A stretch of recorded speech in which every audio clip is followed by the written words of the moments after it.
Dans cette vidéo, on va faire la troisième et dernière partie du cours sur les probabilités.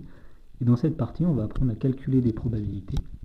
Donc la première section s'appelle la probabilité d'un événement. Et elle va vous expliquer comment faire pour calculer la probabilité de grand A où grand A est un événement. Alors voyons voir, c'est la première définition. Si grand A est un événement, la probabilité de grand A, qu'on note P de grand A, c'est la somme des probabilités de toutes les issues qui composent cet événement. Autrement dit, si vous avez la loi de probabilité associée à une expérience aléatoire, vous allez regarder dans cette loi de probabilité la probabilité de chaque issue et vous allez les additionner pour avoir la probabilité de l'événement grand A.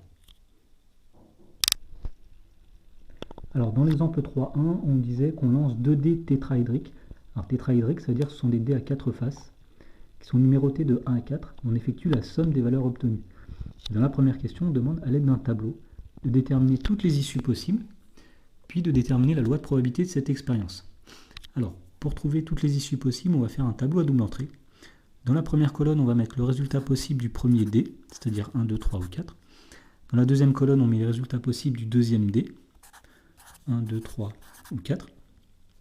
Et dans chaque case, on va inscrire la somme obtenue quand on ajoute le nombre sur le D1 et le nombre sur le D2.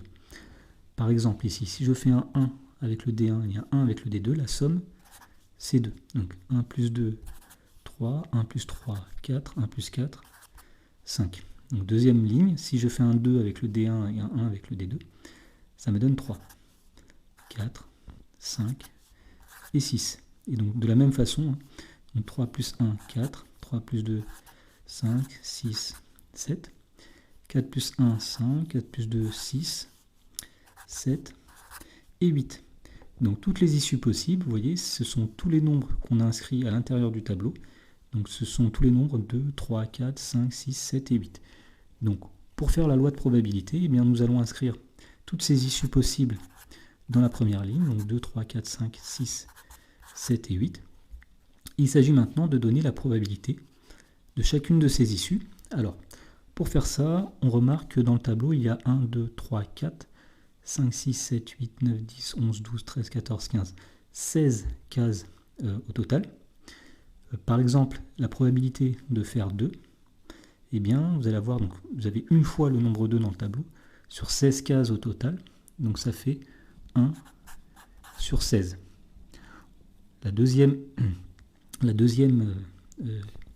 valeur, 3, donc on voit qu'il y a 2 cases où il y a 3 sur 16 cases au total, donc 2 sur 16, 4 c'est 3 sur 16, 5 c'est 4 sur 16, 3 sur 16, 2 sur 16, 1 sur 16. Donc on a ici la loi de probabilité associée à cette expérience. Et donc dans la deuxième question, on vous dit qu'on appelle grand A l'événement, la somme obtenue est inférieure ou égale à 4. Donc l'événement grand A, c'est 2, 3, 4. Et donc d'après la définition qu'on vient de donner, pour calculer la probabilité de A, c'est-à-dire la probabilité que la somme soit inférieure ou égale à 4, on va prendre toutes les probabilités qui sont associées aux issues qui sont dans A. Donc on va faire 1 sur 16, plus 2 sur 16, plus 3 sur 16. 1 sur 16, plus 2 sur 16, plus 3 sur 16. Donc ça fait 1 plus 2 plus 3, 6 sur 16. Ou bien 3 sur 8. Alors, il y a un cas où on n'a pas besoin de repasser par la loi de probabilité, puisqu'on la connaît déjà, c'est le cas où on est dans une situation d'équiprobabilité. Donc dans la proposition 3.2, on vous dit que dans ce cas-là, la probabilité d'un événement grand A, P de A, c'est le nombre d'issues de A sur le nombre d'issues de l'univers. Donc on va voir sur un exemple, l'exemple 3.2, comment on peut utiliser cette propriété quand on est dans une situation d'équiprobabilité.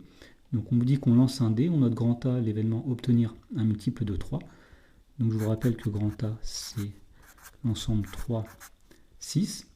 Et bien pour calculer P de A, vous allez prendre le nombre d'issues total dans A, il y en a 2, sur le nombre d'issues dans l'univers, c'est-à-dire 6, et donc ça vous donne un tiers. Vous avez une chance sur 3 d'obtenir un multiple de 3 quand vous lancez un dé. Alors, dans la section suivante, on va voir une formule qui permet de calculer la probabilité de l'union de deux événements. Donc c'est la proposition 3,3 qui est très importante. Si on prend deux événements A et B, la probabilité de A union B, c'est la probabilité de A plus la probabilité de B moins la probabilité de A inter B. Et donc, voyons voir dans l'exemple 3.3 comment utiliser cette formule. On vous dit qu'on considère un jeu de 32 cartes. Grand A, c'est l'événement tirer une carte de pique. Grand B, c'est l'événement tirer un valet. Alors, on commence par demander P de A. Alors, étant donné qu'on est dans une situation d'équiprobabilité, on va utiliser la formule qu'on vient d'évoquer. Donc, P de A, ce sera le nombre d'issues dans A, c'est-à-dire le nombre de cartes de pique dans un jeu de 32 cartes. Il y en a 8, parce qu'il y a 4 couleurs, 4 x 8, 32. Donc ça fait 8 cartes qui sont des piques sur 32 cartes au total. Donc vous avez 8 sur 32, autrement dit, un quart. P de B,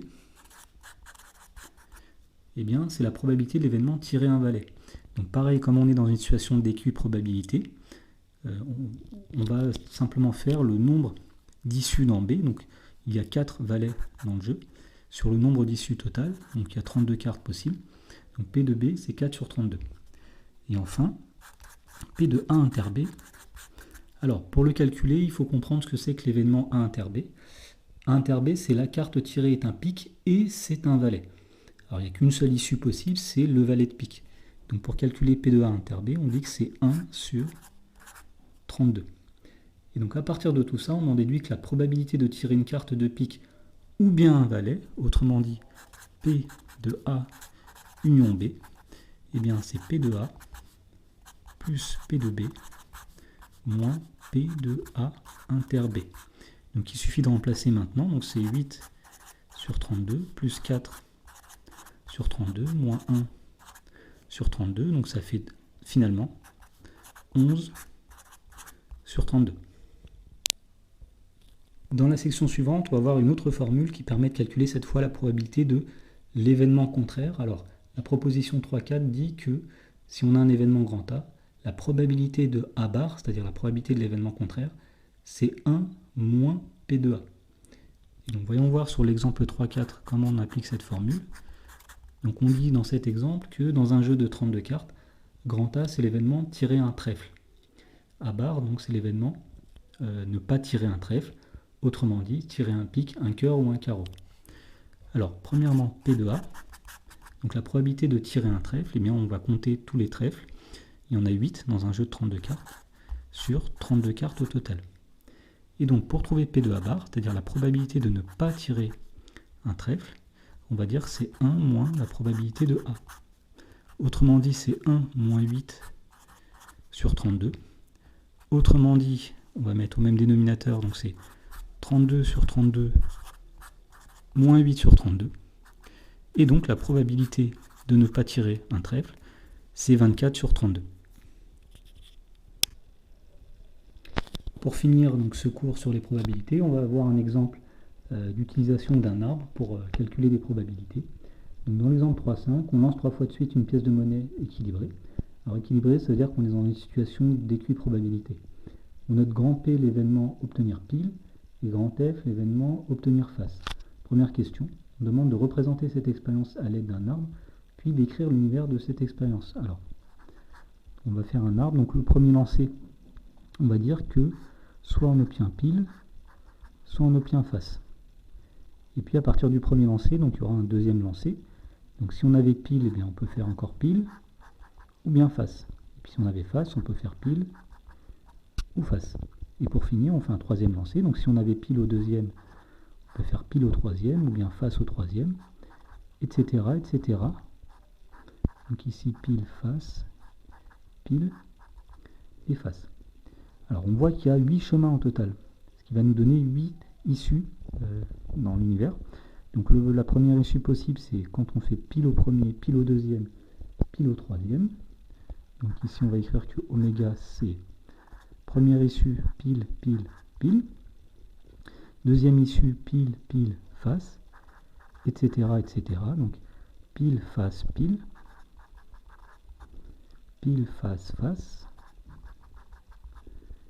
Et ensuite, donc on est dans la deuxième partie, donc face, pile, pile. Donc face, pile, face. Alors face, face, pile. Et puis face, face, face. Dans la deuxième question, on disait qu'on note grand A l'événement faire exactement un seul pile sur les trois lancers. Donc on demande de calculer P de A. Alors on va regarder toutes les issues où il y a exactement une fois pile. Donc ici il y en a 3, ici il y en a 2, 2, ici donc on en a une. Ici donc il y a plus qu'un seul pile. Donc là il y en a une deuxième et là une troisième. Donc au total il y avait 1, 2, 3, 4, 5, 6, 7, 8 éléments dans l'univers. Donc P de A c'est 3 sur 8. Troisième question, on demande de calculer la probabilité de l'événement grand B, où grand B c'est l'événement faire au moins une fois face. Donc on va regarder toutes les issues où il y a au moins une fois face. Donc ici non, ici oui, oui, oui, oui, oui, oui, oui. Donc partout sauf ici, donc ça en donne 7 sur 8. Quatrième question, on demande de déterminer la probabilité de l'événement A inter B, c'est-à-dire l'événement qui consiste à avoir exactement une fois pile et en même temps à avoir au moins une fois face. Alors on va commencer par le décrire l'événement A inter B. Donc on va regarder toutes les issues où il y a exactement une fois pile et au moins une fois face. Alors si on regarde, donc ici on peut déjà l'éliminer parce qu'il y a plus qu'une fois pile. Ici aussi, ici aussi. Alors ici ça marche, on a une fois pile et au moins une fois face. Ici ça ne marche pas, ici ça marche, et ici ça marche. Donc il y en a 3 sur 8. Donc si je les écris, donc il y avait P, F, F, F, P, F et F, F, P.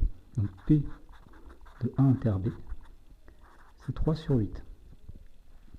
Et donc pour terminer, on demande d'en déduire la probabilité de faire exactement une fois pile ou au moins une fois face. Et bien ça, c'est la probabilité de l'événement A union B. Et donc là, on applique la formule qui dit que c'est P de A plus P de B moins P de A inter B. Donc il suffit de remplacer 3 sur 8 plus 7 sur 8 moins 3 sur 8. Les 3 sur 8 disparaissent. Donc il reste 7 sur 8.